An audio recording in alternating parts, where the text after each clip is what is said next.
প্রিয় দর্শকরা, আমি ময়না। আজ আমি তোমাদের সামনে খুলে বলবো আমার জীবনের এক গোপন রহস্য। ৩ বছর আগে আমার স্বামী রঞ্জিত আমাকে ছেড়ে চলে গেল অন্য মহিলার সাথে।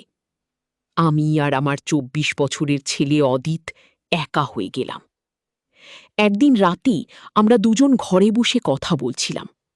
হঠাৎ অদিত আমার হাত ধরে বলল, মা, আমি তোমাকে একা রাখতে চাই না।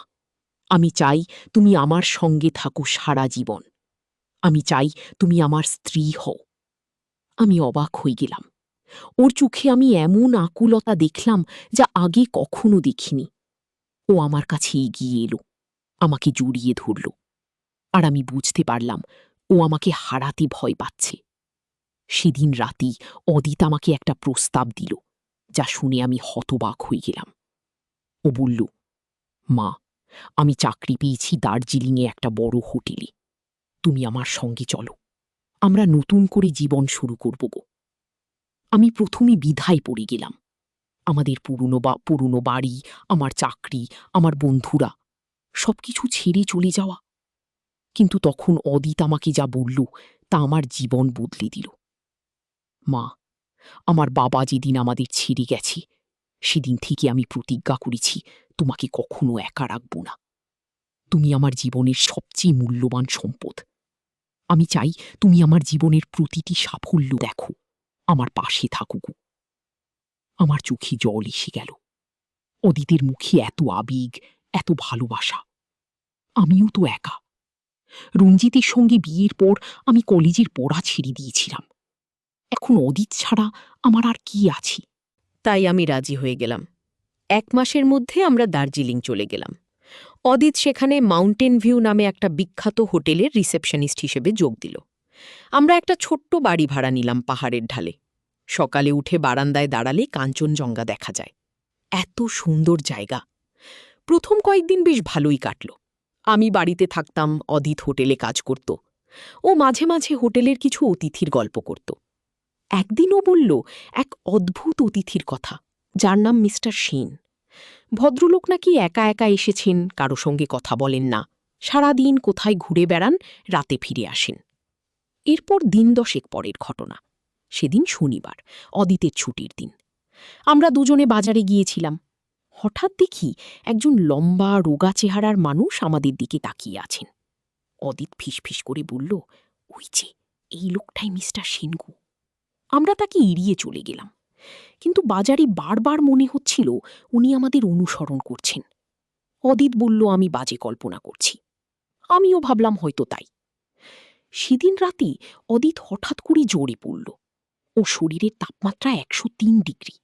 আমি ঘাবড়ে গেলাম। এই পাহাড়ি জায়গা, রাত ১০টায় ডাক্তার কোথায় পাব? অদিত বলল হোটেলে ফোন করতে। হোটেলের ম্যানেজার নাকি ডাক্তারের নম্বর দিতে পারবেন। আমি হোটেলে ফোন করলাম, কিন্তু ম্যানেজার সেখানে ছিলেন না। রিসিভার ধরলেন মিস্টার সেন। হ্যালো। আমি অবাক হয়ে বললাম, আপনি অদিতের মা, তাই না? উনি জিজ্ঞাসা করলেন। আমি আরও অবাক। হ্যাঁ, আপনি জানলেন কিভাবে? আমি অনেক কিছুই জানি ময়না দেবী। আপনার ছেলের জ্বর হয়েছে আমি জানি। আমি এখনই আসছি গো। ফোন রেখে আমি ভয়ে কাঁপাতে লাগলাম। এই অপরিচিত লোক আমার নাম জানে কিভাবে? ও কিভাবে জানল অদিতের অসুখের কথা? আর ও আসছে কেন? মিনিট ২০ পরে দরজায় নক হলো। আমি ভয়ে ভয়ে দরজা খুললাম। সামনে মিস্টার সেন, হাতে একটা ব্যাগ। আমি ডাক্তার। উনি বললেন, আপনি ডাক্তার? আমি বিস্ময়ে হতবাক। হ্যাঁ, আমি ডাক্তার অরিন্দম সেন। অদিত কোথায়? আমি তাকে ভেতরে নিয়ে গেলাম। উনি অদিতকে পরীক্ষা করলেন। ভয়ের কিছু নেই, উনি বললেন, সাধারণ ফ্লু। এই ওষুধগুলো খাওয়ান, কাল সকালে ভালো হয়ে যাবে। উনি কয়েকটা ট্যাবলেট দিলেন। তারপর আমার দিকে তাকিয়ে বললেন, আপনাকে একটা কথা বলা দরকার ময়না দেবী। কি? আমি জিজ্ঞেস করলাম।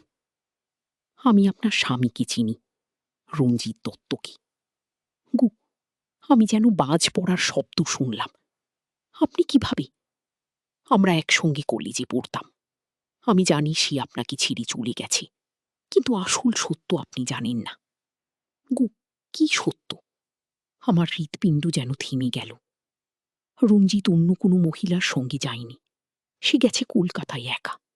সে মাদক ব্যবসায় জড়িয়ে পড়েছিল, পুলিশের নজরে ছিল তাই পালিয়েছিল। আপনাকে কিছু বলিনি, ভেবেছিল আপনি অতীত নিরাপদ থাকবেন। গো গো, আমি বিশ্বাস করতে পারছিলাম না। আমার মাথা ঘুরতে লাগলো। কিন্তু আপনি এখানে কেন? আমি জিজ্ঞেস করলাম। আমি রঞ্জিতের বন্ধু। সে আমাকে অনুরোধ করেছিল আপনাদের খোঁজ নিতে। আমি ডাক্তার। আমি সারা ভারত ঘুরি। দার্জিলিংয়ে এসে যখন জানলাম আপনারা এখানে, তখন এই হোটেলে উঠলাম। গো, রঞ্জিত এখন কোথায় ডাক্তার সেন থামলেন।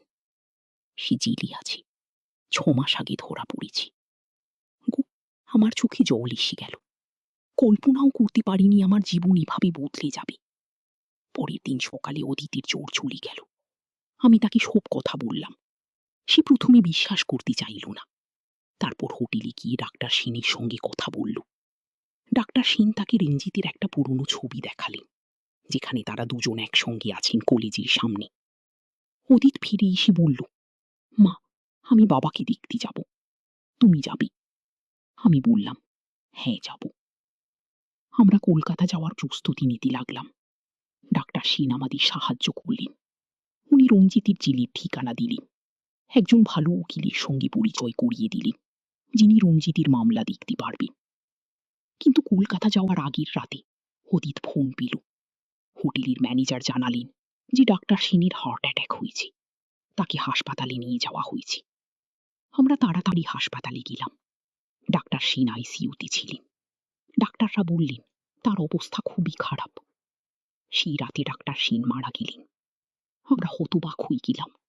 এই অপরিচিত মানুষটি, যিনি হঠাৎ করে আমাদের জীবনে এসেছিলেন, আমাদের এত সাহায্য করেছিলেন, তিনি চলে গেলেন। পরদিন সকালে হোটেলের ম্যানেজার আমাদের বাড়িতে এলেন। তিনি একটা খাম নিয়ে এলেন। বললেন, এটা ডাক্তার সেনের জিনিসপত্রের মধ্যে পাওয়া গেছে, আমাদের নামে লেখা।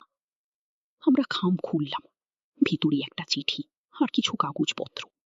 চিঠিটা ডাক্তার সেনের লেখা। প্রিয় ময়না, অদিত, যদি তোমরা এই চিঠি পড়ো তাহলে আমি বেঁচে নেই। আমি তোমাদের একটা সত্য বলিনি। আমি রঞ্জিতের বন্ধু নই। আমি রঞ্জিতের ভাই, তার ছোট ভাই। আমরা দুজন দেখতে একদম আলাদা, তাই তোমরা বুঝতে পারোনি। রঞ্জিত সত্যিই মাদক ব্যবসায় জড়িয়ে পড়েছিল, কিন্তু সে নিজে কখনো মাদক ব্যবহার করত না। সে ধরা পড়ার পর থেকে আমি তোমাদের খুঁজছিলাম, অবশেষে পেয়েছি। রঞ্জিত জেলে নেই, সে 2 মাস আগে মারা গেছে। জেলে তার উপর আক্রমণ হয়েছিল। আমি তোমাদের এই কথা বলতে পারিনি, ভেবেছিলাম সামনাসামনি বলবো। এই খামের সঙ্গে আমার সমস্ত সম্পত্তির কাগজপত্র দিয়ে যাচ্ছি। আমার কলকাতায় একটা বাড়ি আছে, কিছু বিনিয়োগ আছে, সবকিছু তোমাদের নামে করে গেলাম। রঞ্জিত তোমাদের সুখী দেখতে চেয়েছিল, আমিও তাই চাই। ভালোবাসা রইল, অরিন্দম। চিঠি পড়ে আমরা দুজনেই কাঁদতে লাগলাম। কল্পনাও করিনি যে জীবন এভাবে বদলে যাবে। রঞ্জিত নেই, তার ভাইও চলে গেলেন, কিন্তু তারা আমাদের জন্য একটা নতুন জীবনের দ্বার খুলে দিয়ে গেলেন। 1 মাস পরে আমরা কলকাতায় চলে এলাম। ডাক্তার সেনের বাড়িটা ছোট কিন্তু সুন্দর, দক্ষিণ কলকাতার একটা ভালো এলাকায়। অদিত একটা ভালো চাকরি পেল একটা বড় হোটেলে। আমিও পড়াশোনা আবার শুরু করলাম, আমার অসমাপ্ত ডিগ্রি শেষ করার জন্য। আমরা এখন নতুন জীবন শুরু করেছি। রঞ্জিতের স্মৃতি আমাদের সঙ্গে আছে। ডাক্তার সেনের দয়ার কথাও মনে রাখবো সারা জীবন। আমরা বুঝতে পেরেছি যে জীবনে অনেক অদৃশ্য সম্পর্ক থাকে, যারা আমাদের ভাগ্য বদলে দেয়, আমাদের পথ দেখায়। আজ আমার কাহিনী এখানেই শেষ করি। ধন্যবাদ তোমাদের, যারা শুনলে আমার জীবনের এই অবিশ্বাস্য অধ্যায়ের।